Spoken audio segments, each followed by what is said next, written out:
오늘도 이곳에 함께 모여 하나님께 예배드리고 계신 여러분 모두에게 주님의 은혜와 평화가 넘치시기를 바랍니다. 지난주에는 이스라엘의 반역, 금송아지 그 반역 사건을 하나님의 시각에서 바라보는 장면을 살펴보았습니다. 하나님께서는 이스라엘의 그 반역을 보시고 모세를 부르시어 반역자들에 대한 심판을 예고하셨었죠. 그런데 그것은 하나님께서 이스라엘을 진멸시키려는 것이 목적이 아니라 하나님께서 모세를 중재자로 세우셔서 백성들을 회개로 이끌기 위해서였습니다. 지난주 본문은 그처럼 범죄를 멈추지 않는 백성들을 끝없이 용서하시는 하나님의 사랑을 드러내는 내용이었습니다. 그리고 오늘 본문은 이제 모세의 시각에서 이스라엘의 그 반역 사건을 바라보는 장면입니다. 지난주 본문은 하나님께서 이스라엘의 반역을 어떻게 다루시는지를 보여주었다면 오늘은 중재자 모세가 이스라엘의 반역을 어떻게 다루는지를 보여주는 장면이죠. 그처럼 오늘 사건은 그렇게 모세가 주도해서 이끌어 갑니다. 여러분, 오늘 사건은 크게 세 개의 장면으로 이루어져 있습니다. 첫 번째 장면은 산에서 내려오던 모세가 하나님께 돌판을 받고 산에서 내려오던 모세가 멀리서 우상을 섬기는 백성들의 모습을 보고 하나님께서 주신 그 돌판을 깨뜨리는 장면입니다. 그리고 두 번째 장면은 모세가 아론을 책망하는 장면이죠. 그리고 세 번째 장면은 모세가 백성들에게 형벌을 내리는 장면입니다. 그렇게 오늘 본문은 크게 세 개의 장면으로 이루어져 있습니다. 그럼 그러한 내용이 또 어떤 의미를 가지고 있는지 이제 살펴보도록 하겠습니다. 먼저 첫 번째 장면을 보시면 말씀드렸듯이 여기서는 하나님께서 주신 돌판이 강조됩니다. 그럼 여러분, 그 돌판은 무엇을 상징합니까? 하나님의 언약을 상징하죠. 그런데 모세는 그런 하나님의 언약을 상징하는 돌판을 깨뜨립니다. 왜 그럴까요? 그것은 모세가 보기에 백성들이 하나님과의 언약을 깨뜨렸다고 생각하기 때문입니다. 하나님은 그들과의 언약에 신실하실지언정 백성들은 하나님과의 언약을 깨뜨린 것이죠. 그래서 모세는 이스라엘이 하나님과의 언약을 깨뜨렸음을 보여주기 위해서 하나님보다도 자신이 더 크게 노하며 그 돌판을 깨뜨린 것입니다. 여러분, 지난주에 하나님께서는 이스라엘의 반역을 보시고 모세를 부르셔서 그 반역한 백성들을 회개의 길로 인도하셨죠. 그것은 하나님께서는 이미 그 반역한 백성들을 용서할 마음을 가지고 계셨음을 의미했습니다. 그처럼 하나님께서는 이스라엘의 반역에 대하여 분노를 표출하시기보다는 그들의 회개를 이끄시기를 원하셨습니다. 반면 오늘 모세는 이스라엘의 반역을 보고 자신이 하나님보다도 더 맹렬히 화를 내고 그들에게 형벌까지 내리죠. 그럼 여러분, 지금 모세는 왜 하나님께서도 참고 계시는데 자신이 더 그렇게 백성들에게 더 큰 화를 내는 것일까요? 여러분, 그처럼 오늘 그 모세의 행동을 보면 뭔가 이상한 점이 느껴지지 않으십니까? 여러분, 지난주에 모세는 하나님께서 이미 백성들이 우상 숭배를 하고 있다는 사실을 전해 들었습니다. 하나님께. 그런데 오늘 모세는 마치 이스라엘의 범죄를 오늘 처음 들었다는 듯이 맹렬히 화를 내죠. 여러분, 지난주에 모세는 하나님께 백성들의 범죄에 대한 이야기를 전해 듣고 그 하나님 앞에서 어떤 모습을 보였습니까? 오늘처럼 화를 냈습니까? 화를 내지 않았습니다. 화를 낸 것이 아니라 오히려 그는 그 이스라엘을 진멸하시겠다는 하나님을 말렸죠. 그런데 그랬던 모세가 오늘은 마치 그 이스라엘의 반역을 처음 알았다는 듯이 불같이 화를 냅니다. 백성들에게. 이상하지 않습니까? 그리고 모세는 여호수아나 백성들에게 하나님이 이미 모세 자신에게 이스라엘의 범죄 사실을 알려주었다는 말도 해주지 않습니다. 또한 자신이 이스라엘을 진멸하신 하나님을 말려서 그 진멸이 철회되었다는 사실조차도 여호수아나 백성들에게 말해주지 않죠. 그리고 오늘 모세는 그러한 사실을 숨긴 채 백성들의 범죄 현장 앞에서 불같이 화를 냅니다. 이상하지 않습니까? 그리고 더 이상한 점은 여러분 세 번째 장면 27절을 한번 보십시오. 거기서 모세는 백성들에게 형벌을 내리기 전에 이상한 말을 합니다. 거기서 모세는 지난주에 하나님께서 하시지도 않았던 말씀을 백성들 앞에서 마치 하나님께서 하신 것 마냥 말을 하죠. 모세는 마치 하나님께서 범죄한 이스라엘 백성들에게 형벌을 내리라고 하셨던 것처럼 말합니다. 여러분 지난주 본문을 살펴보면 하나님께서는 그런 말씀을 하시지 않았습니다. 여러분 이상하지 않습니까? 그럼 여러분 오늘 모세는 왜 이런 이상한 행동들을 하는 것일까요? 그것을 알아내는 것이 오늘 사건의 의미를 찾아낼 포인트입니다. 그럼 모세가 왜 그렇게 이상한 행동들을 하는지 그것을 이제 자세히 알아보도록 하겠습니다. 여러분 살펴보신 것처럼 오늘 모세는 하나님 대신 범죄한 백성들에게 자신이 도리어 더 크게 화를 내고 원래는 하나님께서 주셨어야 할 형벌을 자신이 대신해서 백성들에게 내립니다. 그처럼 오늘 모세는 하나님을 위해서 큰 열심을 내죠. 그럼 여러분 오늘 모세는 구체적으로 그렇게 하나님을 위해서 어떠한 열심들을 낼까요? 다시 첫 번째 장면에서 19절과 20절을 보십시오. 19절과 20절에서 모세는 금송아지 우상을 제거하는 열심을 냅니다. 그런데 그 금송아지를 그냥 제거하는 것이 아니라 아주 가루를 만들어서 철저히 깨부수죠. 거기에다가 모세는 그 가루가 된 금송아지를 물에 타서 백성들에게 마시게 합니다. 그럼 그게 어떤 의미일까요? 그것은 모세가 그 우상을 심판했다는 의미입니다. 그 우상에게 수치를 주는 심판을 한 것이죠. 여러분 모세는 지금 백성들이 섬기고 있는 그 우상을 가루로 만들어서 그 백성들에게 마시게 합니다. 무슨 뜻입니까?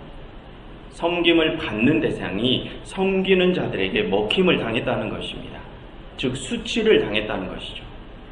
그처럼 모세는 하나님을 대신하여 그렇게 수치를 주며 철저히 그 우상을 심판합니다. 그리고 두 번째 장면에서 21절과 25절을 보시면 거기서 모세는 백성들을 이 지경에 이르게 한 아론을 책망하는 열심을 냅니다. 21절을 보십시오.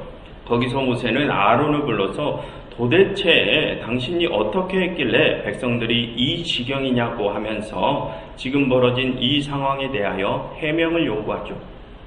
또 25절에서 모세는 아론이 그들을 방자하게 하여 원수에게 조롱거리가 되게 했다고 합니다. 그처럼 모세는 이 우상숭배라는 범죄가 일어난 원인을 그 아론에게서 찾습니다.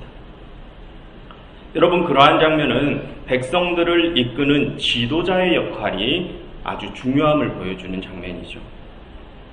여러분 이전에 4장에서 하나님께서는 당신께서 백성들의 지도자로 뽑은 모세가 계속해서 그 일을 맡지 않으려고 하자 하나님께서는 그에게 맹렬히 화를 내셨죠.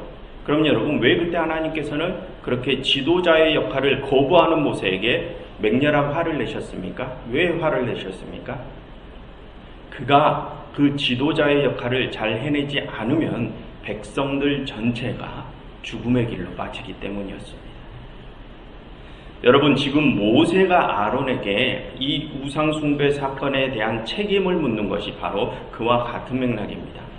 그래서 모세는 하나님을 대신하여 그렇게 이 상황의 책임을 그 지도자인 아론에게 묻는 것이죠. 모세가 없는 사이에 백성들을 좋은 길로 인도했었어야 할 그 지도자 아론이 자신의 역할을 잘 감당하지 못해서 백성들을 죽음의 길로 인도한 것에 대하여 책망하는 것입니다. 그럼 여러분, 그런 모세의 책망에 아론은 어떤 반응을 자신의 책임을 회피하려 합니다.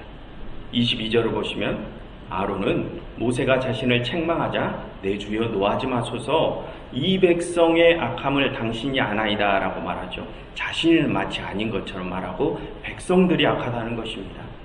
그리고 23절을 또 보시면 거기서 아론은 지금 이 상황이 벌어진 것에 대하여 모세에게도 책임이 있는 것처럼 말하죠. 백성들이 지금 우상 숭배를 하는 이유는 그동안 그들을 인도하던 사람, 당신 모세가 사라졌기 때문이다 라고 말하면서 지금 이 상황에 대한 책임을 모세에게까지 떠넘기려 합니다. 그처럼 아론은 이 우상 숭배에 대한 책임을 백성들과 모세에게 떠넘기며 자신의 책임을 회피하려 하죠. 하지만 여러분, 모세는 아론의 그 변명을 듣고 뭐라고 답합니까? 25절에서 모세는 그 아론이 지도자로서의 역할을 제대로 감당하지 못했기에 이 일이 벌어졌다고 단호하게 말합니다. 여러분, 거기서 모세는 아론이 백성들을 방자하게 했다고 하죠. 여러분, 거기서 방자하다라는 단어가 무슨 뜻입니까? 그 방자하다라는 단어는 자유와는 반대의 의미를 가진 단어죠. 여러분, 자유에는 책임이 따르죠. 자유는 그 책임과 함께 주어지는 것입니다. 반면 방자한 것은 그 책임을 버리는 것이죠. 자신에게 주어진 책임은 회피한 채 자신에게 주어진 자유와 권리만을 누리려고 하는 것이 방자한 것입니다. 지금 아론이 자신에게 주어진 책임을 회피하는 모습이 바로 그 방자한 모습이죠. 거기에 더해 아론은 자신만 그렇게 방자한 것이 아니라 백성들까지 그렇게 방자한 모습으로 만들어버립니다. 백성들도 자신들에게 주어진 책임을 버리게 만든 것이죠. 그렇게 한 지도자가 자신의 역할을 제대로 감당하지 못한 결과 그를 따르는 많은 백성들이 우상숭배라는 범죄에 빠지게 되었습니다. 그래서 그들을 원수들로 하여금, 애굽 사람들로 하여금 하나님을 조롱거리로 만들어 버리게 하였죠. 그래서 오늘 모세는 하나님을 대신하여 그 지도자의 역할을 제대로 감당하지 못한 그 아론을 책망하는 것입니다.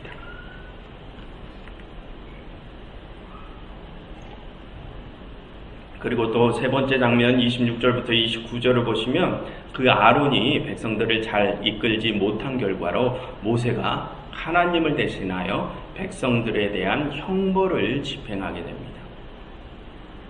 그런데 여러분, 모세는 그렇게 백성들에게 형벌을 내리기 전에 백성들에게 한 번의 기회를 줍니다. 여러분, 26절을 보시면 모세는 백성들에게 너희들 중 하나님의 편에 설 자는 내게로 나오라 라고 하죠. 그것은 모세가 지금 백성들에게 회개의 기회를 주는 것입니다. 과거의 범죄를 버리고 이제는 오직 하나님께만 충성할 자들을 지금 찾고 있는 것이죠. 그래서 여러분, 만약 여기서 모든 백성들이 모세가 준 이 기회를 잡고 하나님의 편으로 나아왔다면 그 뒤에 따르는 형벌은 내리지 않았을지도 모릅니다. 하지만 결과가 어떻게 됩니까? 레위 지파만이 하나님께로 나오고 대다수의 지파들은 나오지 않죠. 그처럼 이 장면은 이스라엘의 반역 행위가 점점 더 심화되는 모습을 보여줍니다. 그래서 그렇게 이스라엘의 반역이 더 심화되었기에 형벌이 따르는 것입니다. 그리고 여러분, 부차적으로 이 장면에서 우리는 레위 지파의 역할이 부상하는 모습을 볼 수 있는데요.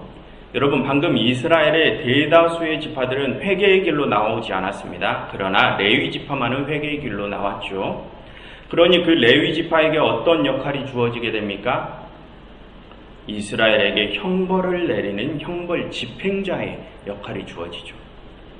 그처럼 이 장면에서 우리는 또 하나님의 편으로 나오지 않는 이들과 하나님께 충성을 맹세한 이들이 맞이하게 되는 상반된 결과를 발견할 수 있습니다.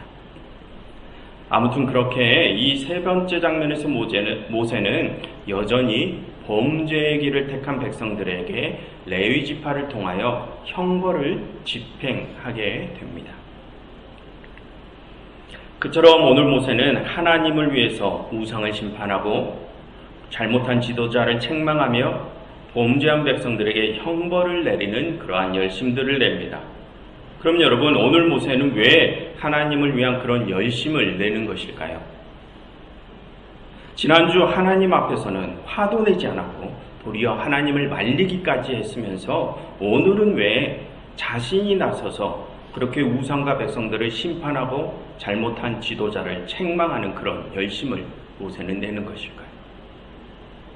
그것은 지금 모세가 이 범죄한 백성들 전체를 다시 회복의 길로 인도하기 위해서입니다. 여러분, 지금 이 말이 이상하게 들리실 것입니다. 왜냐하면 오늘 모세는 회개하지 않은 백성들에게 과격한 형벌을 내리고 잘못한 지도자에게 중한 책임을 묻기 때문이죠. 그래서 우리는 그게 무슨 회복이냐, 그들을 진멸하고 심판하려는 것이지 이렇게 생각할 수 있습니다. 그런데 여러분, 사실 모세가 그렇게 백성들에게 과격한 형벌을 내리고 지도자를 질책하는 것은 그들을 진멸하고 심판하려는 의도가 아닙니다.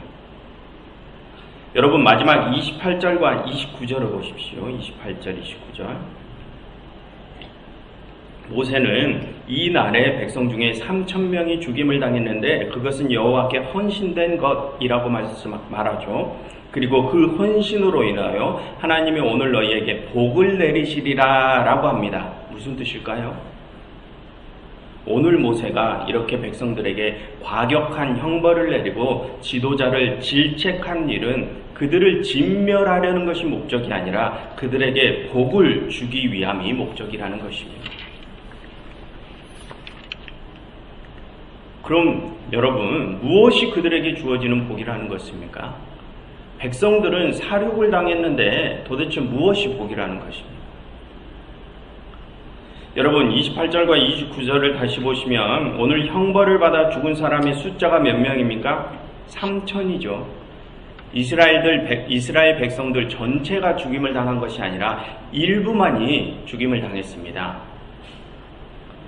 여러분, 이전에 12장에 우리가 살펴본 12장에 가서 보면 이스라엘이 출애굽한 인구수가 장정만 60만 명이라고 되어 있습니다.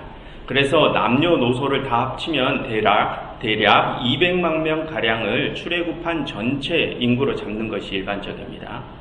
그런데 그 200만 명 전부가 오늘 죽임을 당한 것이 아니라 그 중에서 3,000만이 죽임을 당했다고 합니다. 그럼 여러분, 그 소수의 죽음의 의미가 무엇일까요? 그것은 그 3,000명이 다른 범죄한 이스라엘 백성들 전체를 위한 희생 제물이라는 뜻입니다. 여러분, 29절을 다시 보시면 그 죽은 3,000명이 하나님께 헌신된 자들이라고 하죠. 즉 하나님께 바쳐진 희생 제물이라는 뜻입니다. 그래서 그 희생 제물들 때문에 범죄한 남은 전체 백성들이 하나님께 복을 받게 됩니다. 그 복은 하나님께 사죄를 받는 것이죠. 그럼 여러분, 그렇게 다른 이들을 살리기 위해서 희생 제물이 된 이들이 누구입니까? 27절을 보십시오. 모세가 레위 자손들에게 뭐라고 말합니까? 너희들은 가서 너희 형제와 너희의 친구들을 죽이라고 하시죠. 그럼 여러분, 그 레위 지파의 형제와 친구들이 누구입니까? 그 레위인들입니다. 여러분, 당시는 지파끼리 이렇게 공동 집합체를 이루어서 모여서 살던 때입니다. 그래서 여기서 말하는 것은 다른 지파들을 죽이라는 것이라기보다는 너희들끼리 스스로 너희의 형제와 친구들을 죽이라는 것입니다. 즉, 이제 하나님께만 충성하겠다고 회개한 그 레위인들이 다른 범죄한 이들을 대신하여 희생 제물이 된 것이죠. 마치 예수님께서 자기 자신을, 아무런 잘못이 없는 예수님께서 자기 자신을 죽이심으로 범죄한 우리를 살리신 것처럼 말입니다. 그처럼 여러분, 오늘 모세가 하나님을 위해 낸 그 열심은 이스라엘을 진멸하기 위함이 아니라 사실은 이스라엘 백성들 전체를 살리기 위한 열심이었던 것입니다. 여러분, 이 성경은 우리의 범죄에는 반드시 그에 대한 대가가 따른다고 합니다. 그 대가는 바로 죽음이죠. 그런데 그 범죄에 대하여 대속제물, 희생제물이 있다면 나의 죄가 속죄된다고 하죠. 그렇게 다른 이를 대신해서 희생제물이 된 이들이 바로 오늘 죽은 레위 3천입니다. 그래서 여러분, 오늘 모세가 백성들에게 내린 그 과격한 형벌은 사실 범죄한 백성들에게 내려진 진멸이 아니라 위기에 빠진 이스라엘에게 내려진 징계 절차입니다. 여러분, 징계란 잘못된 과거를 버리고 더 나은 미래로 나아가기 위해 주어지는 것이죠. 징계란 형벌을 주어서 완전히 그들을 진멸시키려고 주어지는 것이 아닙니다. 오늘 모세는 이스라엘 백성들에게 그 징계를 내린 것입니다. 모세는 이렇게 백성들이 징계를 받는 것이 하나님과의 관계가 완전히 끊어지는 것보다 훨씬 낫다고 생각한 것이죠. 그래서 모세는 그 3,000명의 죽음이라는 징계 절차를 통하여 이스라엘 전체를 지켜낸 것입니다.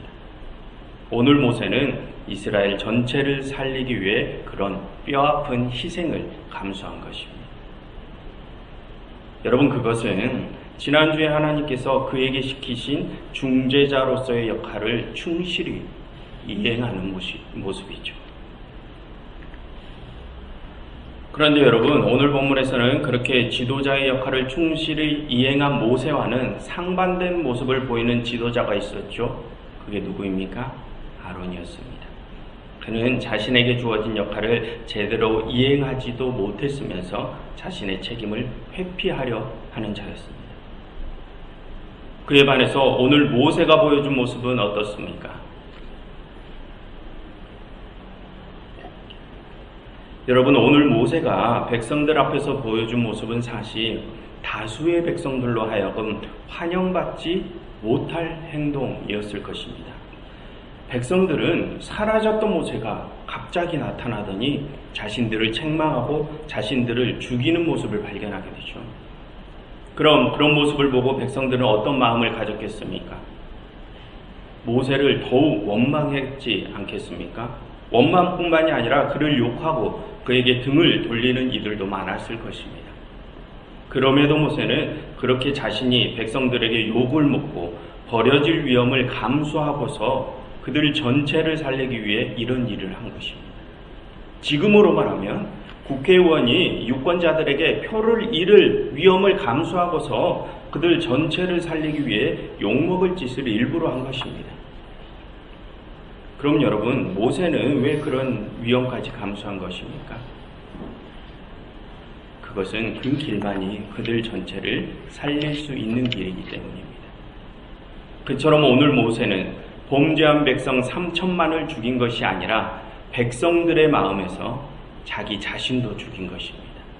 모세는 하나님께서 자신에게 맡기신 그 지도자로서의 사명을 완수하기 위해 그렇게 자신을 버리기까지 하신 겁니다. 그래서 다음 주 내용을 보시면, 먼저 가서 보시면 모세는 하나님께서 이스라엘에 대하여 형벌을 내리시려고 하자 차라리 자기 자신이 희생되었다고 하나님께 말을 합니다. 그처럼 모세는 지도자로서의 책임을 다하기 위해 자기 자신을 버린 것입니다. 여러분, 그렇게 자신에게 주어진 일에 끝까지 책임을 지는 자가 진정한 하나님의 일꾼입니다. 내게 맡겨진 사람들에게 욕을 먹고 버림을 받는다고 할지라도 그들을 끝까지 살리겠다고 하는 이들이 하나님께서 선택하신 거룩한 제사장들입니다. 여러분, 예수님께서 우리를 위하여 어떻게 돌아가셨습니까? 처음에는 당신의 원수들에게 고발을 당하시고, 그 다음에는 당신의 동족인 유대인들에게 배신을 당하시고, 그 다음에는 당신과 가장 가까웠던 제자들에게까지 버림을 받으셨죠. 그리고 마지막에는 당신의 아버지 하나님에게까지 버림을 받으시면서 돌아가셨지 않습니까? 그래서 예수님께서는 십자가에서 돌아가시기 직전에 하나님께 나의 아버지 어찌하여 나를 버리셨나이까 하고 외치셨던 것 아닙니까? 여러분, 그렇게 예수님께서는 이 세상 모든 이들에게 버림을 당하시면서 우리를 구원하셨습니다. 여러분, 그렇게 내가 이 세상 모든 사람들에게 버림을 받을지언정 내게 맡겨진 사람들을 끝까지 살리려고 하는 사람이 바로 하나님께서 세우신 거룩한 제사장들입니다. 여러분, 하나님께서는 우리를 그 자리로 부르시는 것입니다. 그러니 여러분, 내가 정말 하나님의 진정한 일꾼이 되고자 하신다면 단단히 각오하십시오. 그리고 정말로 나를 버리십시오. 그렇게 정말로 나를 내어주어서 그런 나로 인해서 많은 이들을 생명의 길로 인도하여 주시는 여러분들이 되시길 간절히 바랍니다. 기도하겠습니다. 하나님, 저희가 정말로 저희 자신을 죽일 수 있게 하옵소서. 그래서 그런 저희를 통하여 다른 많은 이들을 구원하여 주시옵소서. 예수 그리스도 이름으로 기도드렸습니다.